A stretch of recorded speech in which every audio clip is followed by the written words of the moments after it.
joining us now, though, in the meantime, with reaction, former 2016 Republican presidential candidate, former Governor Mike Huckabee. Governor, you have been gracious.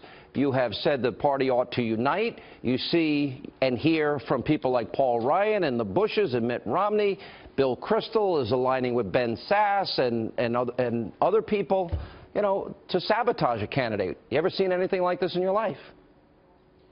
No, I haven't, Sean, and I think a lot of these guys need to understand that when you have a party, it's not the Golden Corral. You don't get to go through and pick out exactly what you want. You get a nominee, and you support it. And look, we've done that with McCain and with Romney.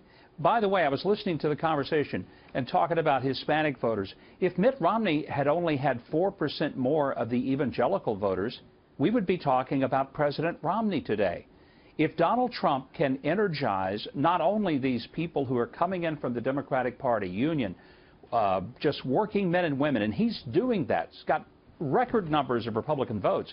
If he does something to energize that base of evangelicals in the Republican Party that have really set home for the last two cycles, look, Donald Trump is, I'm convinced, he's going to beat Hillary Clinton.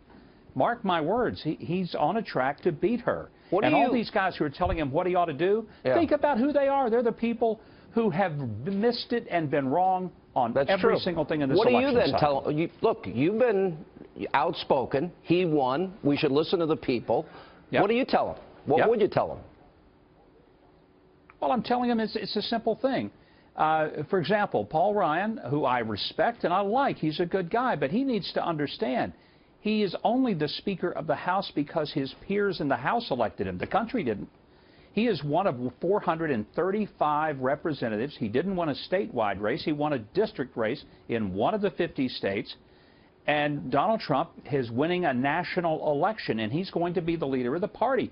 People don't have to like it, but they have to accept that the voters have spoken. If we get to the place where we think that the voters are the stupid ones and we're the smart ones, we need to throw all those people out, every last one of them. Yeah, you know, it's interesting. I would argue that the very people that are now hedging and say, oh, I'm not so sure, the very people that created the insurgency to begin with, and they're not getting the message, and they seem to be doubling down on stupid in a lot of ways. So we'll watch closely. Governor, thank you.